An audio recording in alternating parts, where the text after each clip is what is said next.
Hey, what's up? It's Luxury Fred, and I've got a really cool new EV for you guys today. Electric vehicle. This is the Polestar 2. And Polestar is a new electric car company. It's a partnership between Volvo and the Chinese company that owns Volvo. And the cars are designed in Sweden and mainly built in China. It's designed to compete with Tesla, probably a Tesla Model 3. And this Polestar 2 is about $60,000 as you see it here. The Polestar 2 has a range of about 220 miles. And it's super fast with about 405 horsepower and 485 foot-pounds of torque with all-wheel drive. Okay, so we're charging up the Polestar 2, so I thought it would be a good chance to give you guys a kind of full detailed tour of the interior. Now, first impressions of the interior, technology is cool, but the materials and stuff like that, although they're environmentally friendly and vegan and recycled and all that kind of stuff, the quality isn't there that I expected as a Volvo. But it's not a Volvo, but I expected a little more. Now, the build quality is good. It's very quiet inside. There's no squeaks and rattles and stuff like that, but just the feeling of things, you know, like the feeling of these seats on your butt. These are kind of a vegan fabric or something like that. And then the feeling of the things that your arms touch over here and over here, stuff like that. They're good, but it just lacks that premium feel that I was expecting, and again what I was expecting in a car that's $63,000. So this particular car has two options. It has the Pilot package, which is all your adaptive cruise control and all those kind of things. And then it has the Plus package, which seems to have a lot of options that include kind of luxury amenities on the interior, as you can see here on the screen. So we'll go left to right and I'll show you everything here. Again, this has that plastic feel, like feels like a rental car to me. You have a good set of window controls over here, including your window locks. You have this interesting little, I think this is actually a tweeter for the stereo system. Part of that Plus package is the Harman Kardon sound system. And you can see we do have a trunk release. We have our control for the display brightness. Again, that's charging right now, so you see that green thing illuminating. I like the vents here. Turn signal and lighting controls and stuff like that over here. Here's your adaptive cruise control, and works very well. And then this is to set the following distance. Over here you have your infotainment controls and things to respond to messages on the screen or pull up your phone and things like that. You can of course see the Polestar logo here. As I mentioned, this does have, the Plus package gives you this upgraded Harman Kardon sound system. And then all of your controls are done on this big tablet display, which is a lot of fun. You can see we're on the charge thing here. You can set the charge limit. You can also change the charge voltage. And then you have these main selections. You have your drive selection here. You can change the steering feel. You can put it in sport mode, which turns off the electronic stability control. One pedal drive means you don't really need to touch the brakes, because when you take your foot off the accelerator, the car stops and slows down very rapidly. And then creep. So this car, when you're at a light and you take your foot off the gas, it sits there, it doesn't move. If you put it on creep, I think it moves a little bit. Then you go here to your assist, and you can see the different, you can turn on your driver support, adaptive control, adaptive cruise, lane keeping assist, driver alert, all that kind of stuff. I showed you already the charge display, and then more gives you more control over the car, status, no warnings, all is good. Locking, you can change your preferences for all these different things.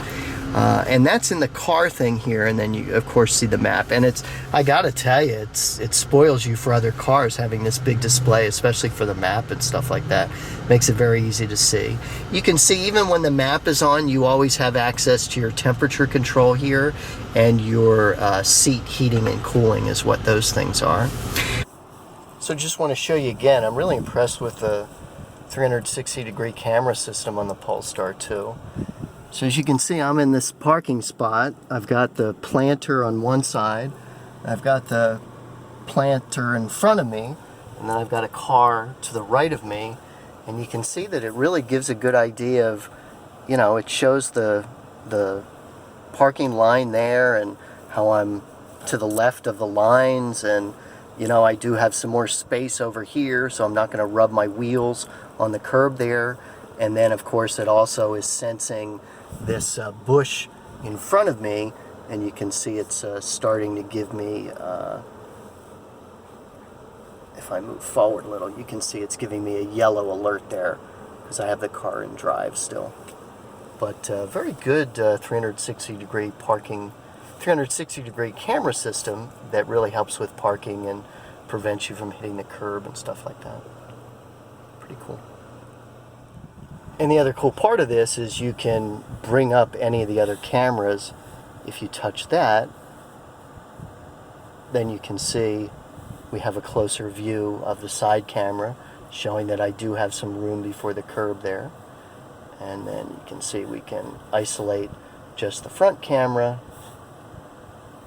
or the camera on the side to see the other car there. Pretty cool.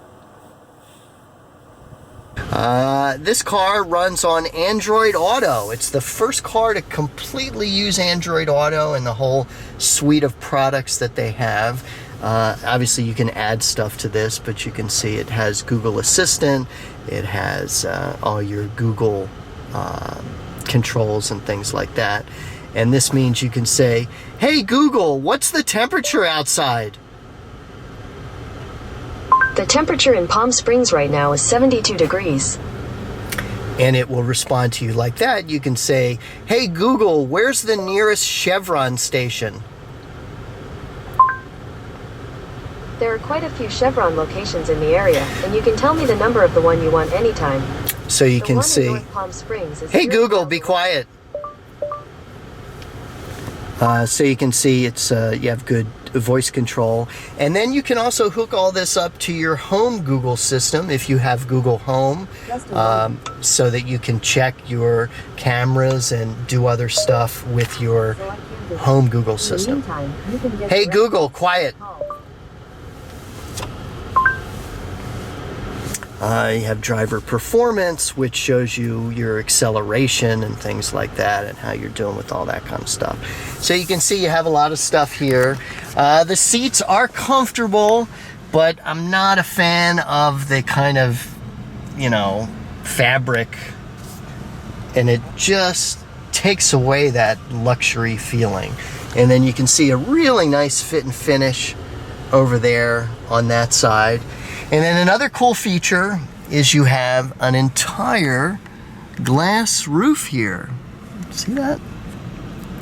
Now the glass roof is tinted, but it does get very hot in the car, especially out here in Palm Springs. But it's very cool at night. So you can see you have this kind of tiger textured material here, and then you have your different, you know, your different finishes. Over here you have your radio control, your defrosters. You do have wireless charging down there, and then you have your very basic shift lever, reverse, neutral, and drive, and your parking to put it in park. Now you might notice there's no on-off switch in this car, because there's no on-off switch in this car. You don't turn it on and off. Obviously it's keyless, so you have your key in your pocket, you get in the car, and the car starts up. When you're done driving, you simply get out of the car and lock it, and it turns off by itself. So it's quite interesting not to have to turn on or off the car. And then we have this little center console, which I like. This slides forward so you can put your hand there easily. And then if you look, you do have a small space in there, and you do have little bit of a storage space on either side there. So I have discovered a big flaw is that we don't have a traditional power outlet. So I can't run my radar detector. So you got USB old and new there, and there's no power outlet in there, so that's not good. Okay, now let's take a look in the back seat. So you can see we have a lot of room. I like the lighting from that glass roof.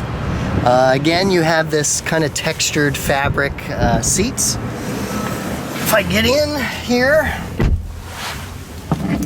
gotta say, this car's really quiet, which is a big thing for me. So in the back, you have some storage space back here. You've got your lock button, you've got your window button. You've got really nice, see, this is nice metal handle. That's really nice. Again, your different textures here. You got your sound speakers there. You got a little storage space behind each seat. Over here you have your rear climate control. You do not have 4-zone climate control, but you do have a dual USB outlets back there, and then you do have rear seat heating. You do have a power operated trunk, so if you push the button there, it opens right up for you. And then you can see this is the benefit of this kind of architecture, is we have a very big kind of trunk space there, and you can put the rear seats down, and you have a pass-through there as well into the back. Okay, and then here's a look with the rear seats down. You can see this is really takes advantage of that fastback design, and you have a large space, almost like a hatchback or a crossover SUV, even though it's technically a sedan.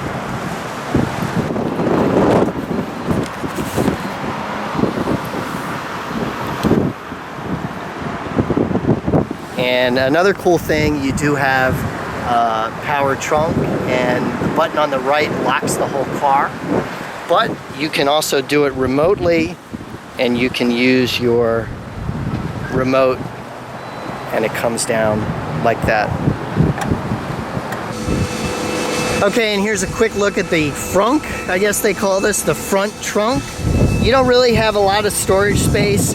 This is your charging cable that plugs into your home outlet if you want to charge the car. It takes about 12 hours, I think, to charge it on a regular 110 volt outlet, but you can do that, and then this is what plugs into the car. Okay, so that's a look at what's under the frunk